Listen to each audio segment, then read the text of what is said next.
Supreme court में senate election से मुतालिक सदारती रेफरेंस की समाअत हुई। अटॉर्नी जनरल ने दलाइल में कहा कि अगर पार्टी के खिलाफ वोट देने में नाअहली नहीं हो सकती।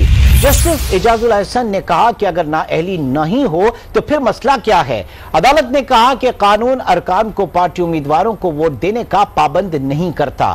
वोट खरीद करने के लिए शवाहिद पर ही कार्रवाई हो सकती है। मजीद तफसीलात जानेंगे अपने नुमाइंदे अदील सरफराज से। अपडेट कीजिएगा अदील सरफराज, आज की अहम अदालती कार्रवाई पर। जी, आज भी सेनेट इंतखाबात खुफिया बैलेट से करवाने से मुतालिक जो सदारती रेफरेंस है उस पर चीफ जस्टिस की सरबराही में 5 अपनी लार्जर बेंच ने समाअत की है और अटॉर्नी जनरल के आज भी दलाइल जारी रहे हैं। ताहम एक मौका पर जस्टिस एजाजुल एहसन ने ये इस्तफसार किया है अटॉर्नी जनरल से कि सेनेट इंतखाबात खुफिया बैलेट के जरिए करवाने के हक में क्या दलील है, जिस पर अटॉर्नी जनरल ने बताया कि मैं भी ये समझने से कासिर हूँ।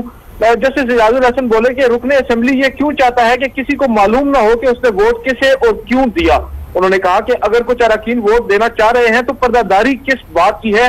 चीफ जस्टिस ने कहा कि मेरे ज़हन में भी यही सवाल है। उन्होंने कहा कि अगर अपोजिशन जमातें मौजूदा तरीकाकार को बदलना नहीं चाहते तो इसका यही मतलब है कि वो वोटों की खरीदो फरोख्त रोकने के खिलाफ भी नहीं है।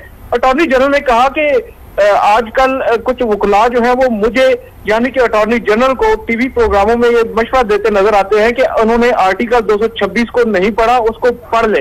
जिस पर जस्टिस एजाजुल एहसन बोले कि अक्सर टीवी प्रोग्रामों में तो बैठे लोगों ने खुद आर्टिकल 226 नहीं पढ़ा होता।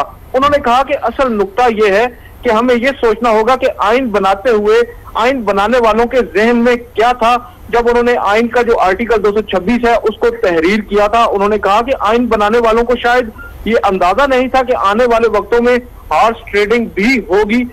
एक मौके पर आज दौरान समाअत अटॉर्नी जनरल फॉर पाकिस्तान ने जुल्फकार अली भुट्टो केस का भी तस्करा किया। उन्होंने कहा कि जुल्फकार अली भुट्टो के कत्ल के इल्जाम में सजाए मौत सुनाई गई, मगर क्या आज ये कहा जा सकता है कि उनका अदालत का वो फैसला दुरुस्त था। उन्होंने कहा कि आज भी लोग जुल्फकार अली भुट्टो को शहीद मानते हैं। सुप्रीम कोर्ट में सेनेट इलेक्शन से मुतालिक सदारती रेफरेंस की समाअत और इस पर हमें अपडेट कर रहे थे अदील सरफराज, आपका बहुत शुक्रिया।